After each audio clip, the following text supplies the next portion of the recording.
Assalomu alaykum azizlar. Dofamin jamoasi tomonidan tayyorlangan onlayn anatomiya darslariga start beramiz. Do'stlar, tibbiyot universitetiga ilk qadam qo'ygan onlarimizdan biz uchun muhim bo'lgan bir qancha tibbiy fundamental fanlarni o'rganishni boshlaymiz. Va mana shu fundamental fanlardan eng birinchisi va eng muhimlaridan biri bo'lgan anatomiyada biz organlar va ularning qismlarini lotincha tibbiy terminlarda o'rganamiz.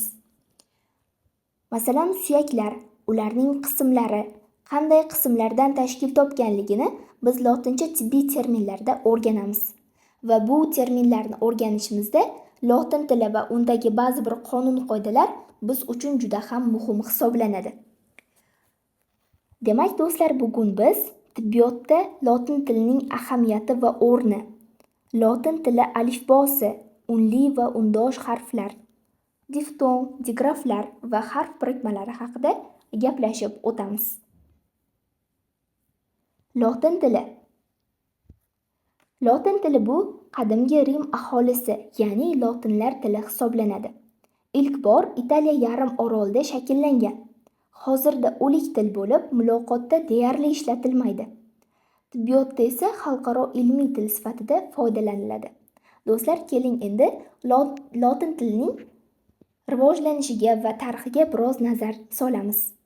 Lotin tili dastlab miloddan avvalgi 2-mingyillikda Apennin yarim oroliga, ya'ni hozirda Italiyada joylashgan Apennin yarim oroliga ko'chib kelgan italiyalik qabilalar ichida lotin qabilasi yashaganligini ko'ramiz.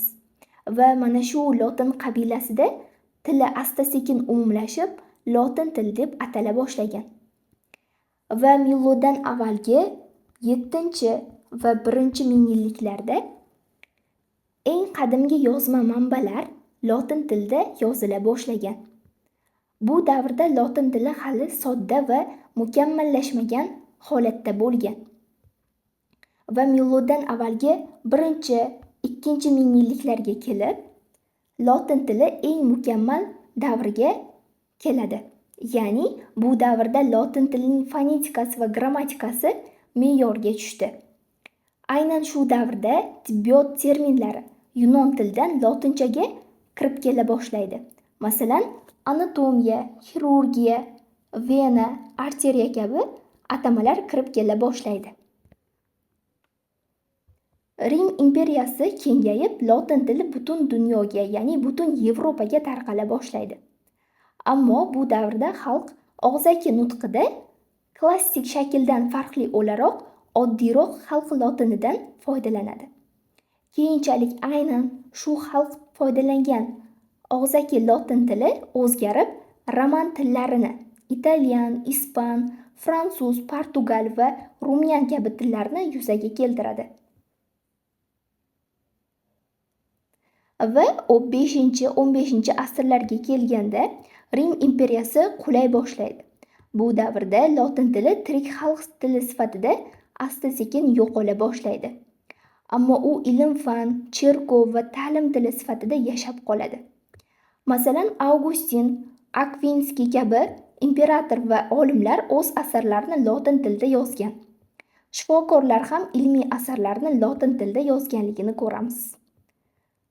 Va 15-17 asrlarga kelib, uyg'onish davrida qadimgi Rim madaniyatiga qiziqish orta boradi va lotin tili yana olimlar tiliga aylandi.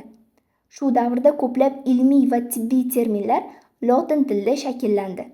Bunga misol qilib Andres Vesalining De Humani Corporis Fabrica asarini keltirishimiz mumkin. Bu anatomiya tarixida eng muhim manbalardan biri hisoblanadi. Hozirgi davriga kelib, lotin tili tirik xalq tili sifatida qo'llanmaydi. Lekin tibbiyot, biologiya, farmatsiya fanlarida atamalar asosi sifatida yashaydi. Xulosa qilib aytadigan bo'lsak, do'stlar, lotin tili oddiy qabila tili sifatida boshlangan bo'lsa-da, Rim imperiyasi ilm-fan va cherkov orqali butun dunyoga tarqaldi. Bugungi kunda u o'lik til bo'lsa ham, tibbiyot va ilm-fan terminologiyasining tirik asosi hisoblanadi. Do'stlar, ana endi nega tibbiyotda lotin tili muhimligini bir qancha sabablarni ko'rib chiqamiz. Birinchisi, butun dunyo shifokorlari foydalanadigan umumiy til hisoblanadi. Lotin tili dunyo bo'yicha barcha shifokorlar, farmatsevtlar va olimlar tomonidan tibbiyotda umumiy aloqa tili sifatida ishlatiladi. Har bir tibbiy atama barcha joyda bir xil ma'noni anglatadi. Masalan, do'stlar, umurtqa so'zini olamiz. Umurtqa so'zi lotin tilida vertebra deyiladi. Bu terminni rus, ingliz, arab yoki istalgan davlat doktorlariga aytadigan bo'lsak, barchasi bir xil ma'noda, ya'ni umurtqa deb umurtqa pog'onasini tushunadi. Yoki bo'lmasa do'stlar, foramen so'zini olamiz. Foramen bu teshik degan ma'noni bildiradi. Bu barcha dunyo shifokorlar ularni millati qanday bo'lishidan qat'iy nazar, ular terminni bir xil ma'noda tushunadi. Ya'ni foramen ya'ni teshik. Xo'p, keyingisi do'stlar, bir ma'nolilik va aniqlilikni ta'minlash. Lotinchada terminlar juda aniq va tushunarli tuzilgan. Har bir so'zning o'z ma'nosi bor. Bu organ va uning qismlarini nomlashda xatoliklarning oldini oladi. Bu nima degani? Do'stlar, masalan, gepatit terminini oladigan bo'lsak, uning asosi hepar, ya'ni jigar degan ma'noni bildiradi. Itis esa yallig'lanish. Bu atama jigar to'qimasining yallig'lanishi degan ma'noni bildiradi. Gepatit so'zi hech qachon boshqa ma'noni anglatmaydi. Uchinchisi, tibbiyotdagi ko'plab atamalar, kasalliklar, dorilar lotincha so'zlar asosidan olingan. To'rtinchisi, neytral, diniy va siyosiy ta'sirdan xoli til hisoblanadi. Bugungi kunda hech bir millat bu tildan foydalanmaganligi sababli neytral va betaraf til hisoblanadi dedik.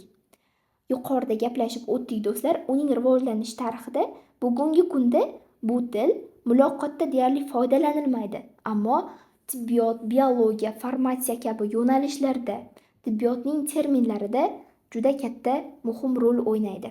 Bu esa lotin tilini xalqaro miqyosda foydalanishga imkon yaratadi. Ana endi do'stlar, lotin tilining alifbosi haqida tanishib o'tamiz.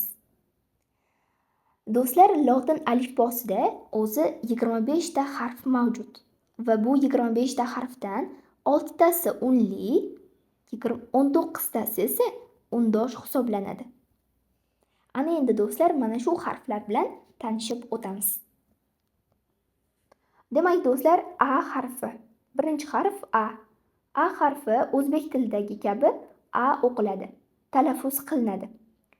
B harfi B kabi talaffuz qilinadi. S, D, E, F, G, H, I, J. Mana bu yerga endi e'tibor beramiz do'stlar. J yod kabi talaffuz qilinadi. Bunga misol qilib yeyunum, ya'ni och ichak terminini keltirishimiz mumkin. Yeyunum lotinchada och ichak degan ma'noni bildiradi va bu J yod deb talaffuz qilinyapti. Keyingi harfimiz K. K kabi talaffuz qilinadi. L, L, M, M. Va keyingi ustunga o'tamiz do'stlar. N, N, O, P, P, Q, Q, R, R, S, S, T, T, U, V, V. Va endi do'stlar, mana bu H ga e'tibor qaratamiz.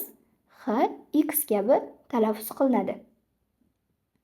Y, Y va Z kabi talaffuz qilinishini ko'ramiz. Do'stlar, ko'rib turibsiz, mana bu H, Y, Z va mana bu yerdagi J harflari bizda farq qilyapti va qolgan harflar deyarli o'zbek tilidagi kabi bir xil talaffuz qilinadi. Ana endi do'stlar, unli harflarning o'qilishiga e'tibor qaratamiz. Unli harflarni biz 6 ta dedik. Ana endi ulardan birinchisi A harfi, aorta kabi o'qiladi va uning tarjimasi ham aorta degani, qon tomir. Keyingisi E harfi, vertebra kabi talaffuz qilinadi va bu umurtqa degan ma'noni bildiradi. Keyingi harfimiz do'stlar O harfi foramen deb yoziladi. Foramen kabi talaffuz qilinadi va buning tarjimasi teshik degan ma'noni anglatadi. Keyingi harfimiz I harfi. Radix do'stlar, mana bu yerga x ga e'tibor berib ketamiz.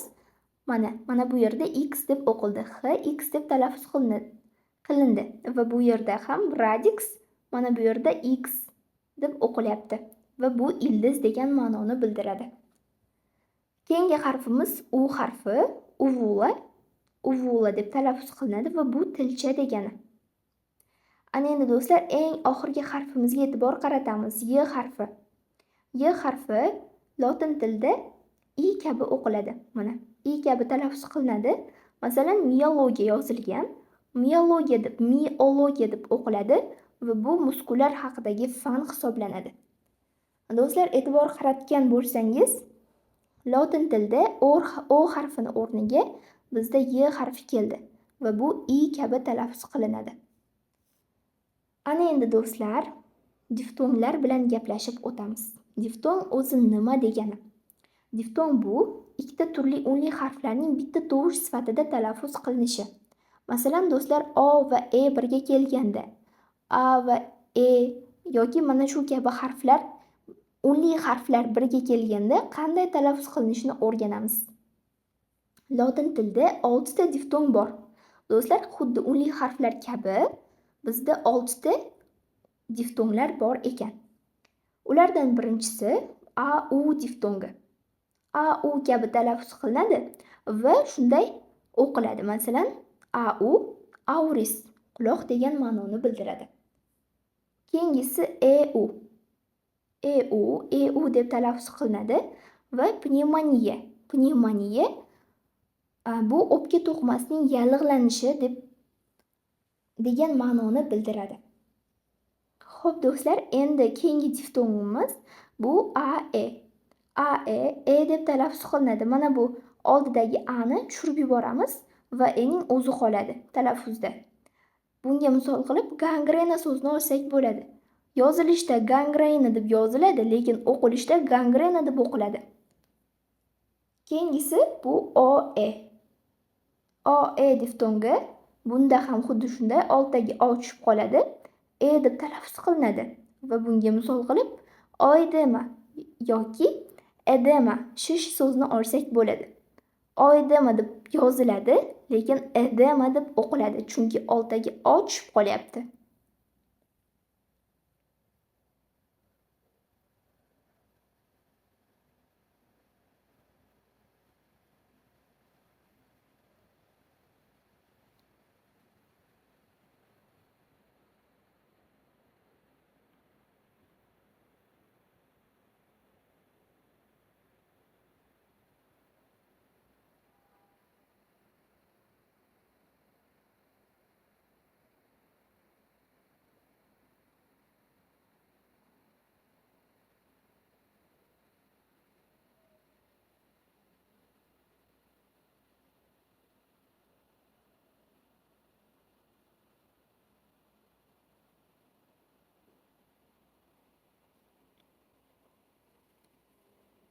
Ana endi do'stlar, E harfi kelganda va E harfining ustida ikki nuqta kelgan holatni ko'rib o'tamiz.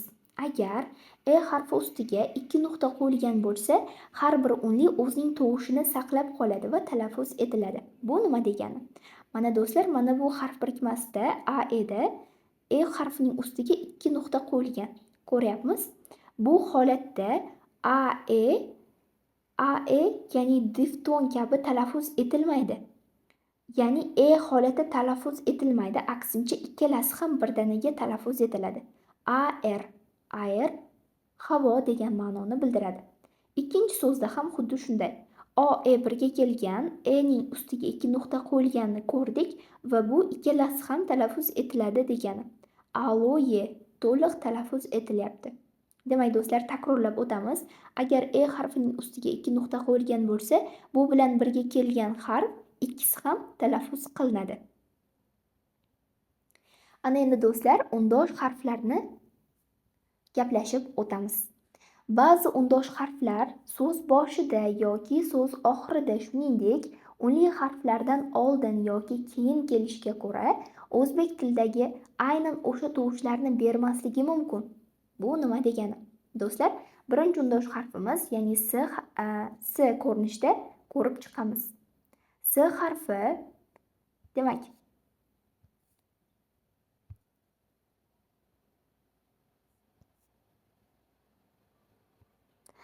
do'stlar,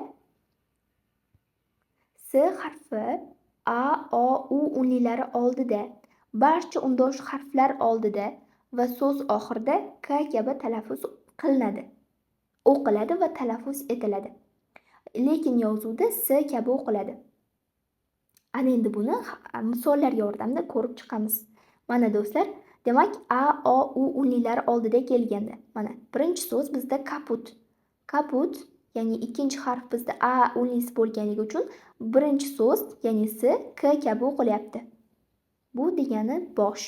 Kaput bosh deb talaffuz qilinadi, tarjima qilinadi. Keyingisi korpus. Xo'p, korpus O, S'dan keyin O kelganligi uchun K o'qiladi va korpus talaffuz qilinadi. Bu tana degan ma'noni bildiradi. Keyingi so'z bizda kutis. Kutis, demak S'dan keyin U kelganligi uchun, ya'ni mana bu yerdagi U unlisi kelganligi uchun, demak bu ham K o'qiladi va teri deb tarjima qilinadi. Xo'p do'stlar, endi keyingi so'zga, ya'ni kraniumga o'tamiz. Kranium bu kalla degan ma'noni bildiradi. Mana aytdik do'stlar, barcha undosh harflar oldida kelganda ham K o'qiladi dedik. Mana S'dan keyin R kelganligi uchun bu K deb o'qilyapti va bu kranium, kalla degan ma'noni bildiradi. Va do'stlar, keyingi harfga e'tibor qaratamiz. Lak, bu yoqda lyak deb o'qilyapti. Do'stlar, L dan keyin unli harf keladigan bo'lsa, unli harf kelsa, lia o'qiladi. Lia o'qiladi va bunga misol lyak, ya'ni sut degan ma'noni bildiryapti. Ana endi ikkinchi holatda S harfi E, I va Y. Y ham bizda I deb o'qilardi. Yuqorida gaplashib o'tdik. Unlilari oldida kelganda, A, E va O, E kabi diftonglar oldida kelganda T, S kabi o'qiladi. Bularga misol qilib, birinchi so'z sitoni keltirsak bo'ladi. Sito bu yerda undan keyin I kelganligi uchun sito deb o'qilyapti. Chunki mana do'stlar, aytib o'tdik, S'dan keyin I kelsa yoki E kelsa yoki Y kelsa, buni hammasi T, S o'qilar ekan. Mana bu S, T, S o'qilardi. Bu tez degani. Endi ikkinchi so'z bizda sella. Sella ham xuddi shunday, ikkinchi harf E bo'lganligi uchun S'dan keyingi kelgan harf mana bu yerdagi E bo'lganligi uchun T, S o'qilyapti va bu selya, ya'ni hujayra degan ma'noni bildiradi. Ana endi do'stlar, uchinchi harf, ya'ni silindrikusni ko'rib chiqamiz. S'dan keyin Y kelyapti. S bu yerda T, S kabi o'qilyapti, chunki undan keyin Y harfi kelyapti. Y esa bizda qanday o'qilardi? I harf ko'rinishda o'qilardi. Shuning uchun ham bizda silindrikus deb o'qilyapti. Bu silindrsimon degan ma'noni bildiradi. Ana endi do'stlar, keyingi so'z haqida gaplashamiz. Bu sekus. Mana do'stlar, S'dan keyin A, E diftongi keldi va bu sekus, ya'ni ko'r degan ma'noni bildiradi. Keyingi so'z bizda C, mana S keldi, undan keyin O, E kelyapti va bu Cerlius deb o'qiladi. Bu zangori ko'k degan ma'noni anglatadi.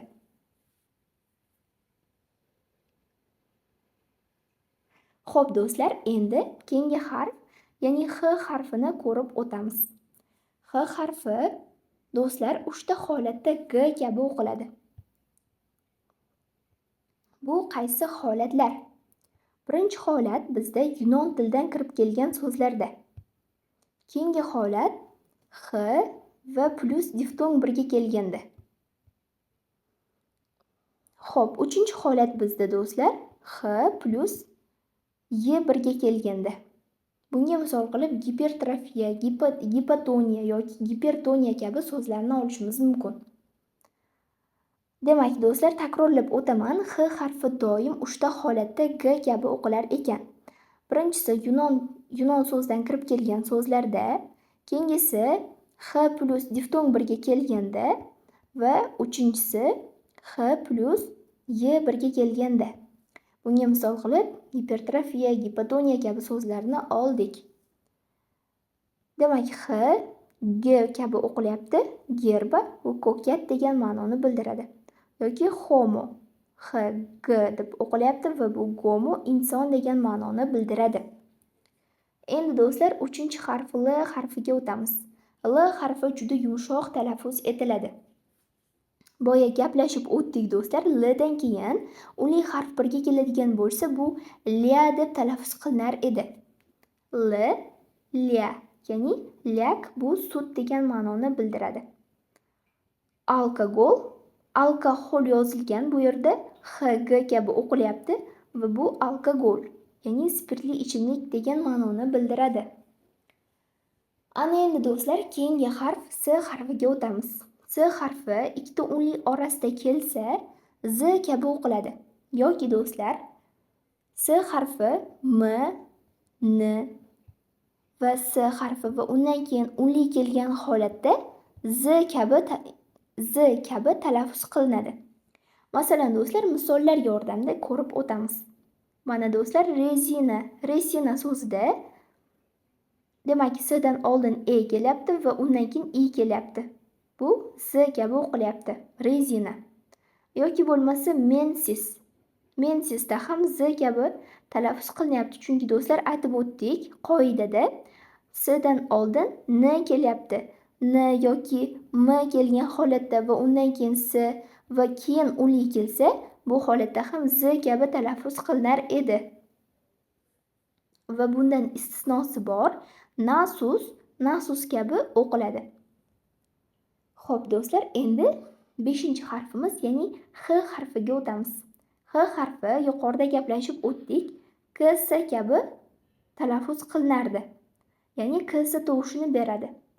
Radix, demak, radix yozilgan, bu radix deb o'qiladi. Yoki bo'lmasa do'stlar, maxilla. Demak, H bilan yozilgan, lekin bu KS kabi o'qiladi va maxilla deb talaffuz etiladi.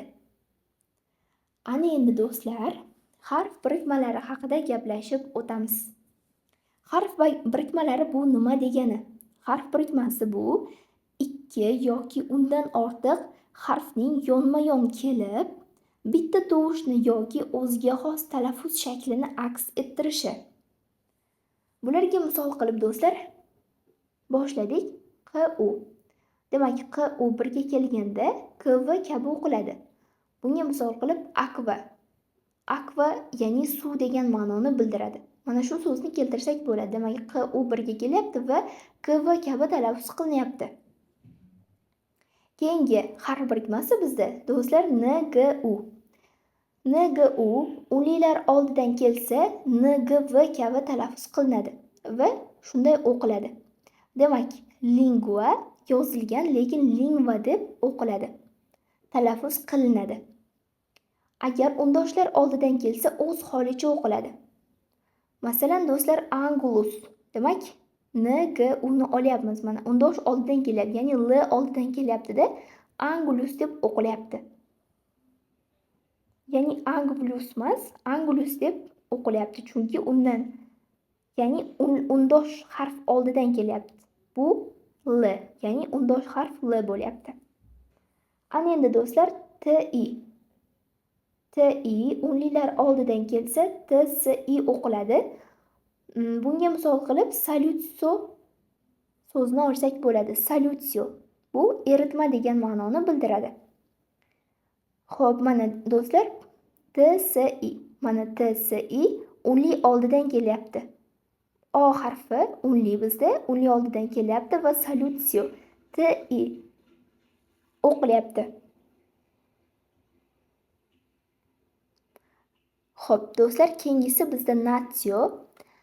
Natio ham xuddi shunday mana unli harf oldidan kelyapti, o oldidan kelyapti va bu natsio kabi o'qiladi. Do'stlar, mana bu yerda ham boshqatadan ko'rib o'tamiz. Salyutsio. Mana bu o unlisi oldidan keldi va salyutsiya deb talaffuz qilindi. Natsio ham xuddi shunday, natsio. O unlisi oldidan kelyapti va natsio deb talaffuz qilinyapti. Qolgan barcha paytlarda t, i kabi o'qiladi. Ana endi do'stlar, digraflarga o'tamiz. Digraflar bular ikkita undosh harfning yonma-yon kelgan holatda bitta tovushni aks ettirishi. Misol uchun olishimiz mumkin th yoki rh va hokazo harflarni birgalikda kelgan holatini ko'rishimiz mumkin. Endi digraf di degani bu ikki, grafo esa yozmoq degan ma'nolarni bildiradi. Ya'ni ikki harf bilan yozilgan degan ma'noni bildiryapti. Bularga misol qilib, birinchisi ch harfini olsak. Ch harfi birga kelganda, ya'ni s va h birga kelganda h tovushini beradi. Bunga misol qilib china, ya'ni xina deb o'qilishini olsak bo'ladi. China deb yoziladi, lekin xina deb o'qiladi. Xo'p do'stlar, keyingisi s va ch birga kelgan holat. S va ch birga kelganda s, h kabi tovushni beradi. Bunga misol qilib, demak, sxema so'zini olsak bo'ladi. Demak, schema yozilgan, lekin bizda sxema deb o'qiladi. Yoki bo'lmasa do'stlar, keyingi bizda digraf p va h birga kelgan holat. P va h birga kelganda f tovushini beradi. Bunga misol qilib fosforus so'zini olsak bo'ladi. Demak, fosforus yozilgan, lekin fosforus deb o'qiladi. Yoki bo'lmasa do'stlar, farmakologiya so'zini olsak ham bo'ladi.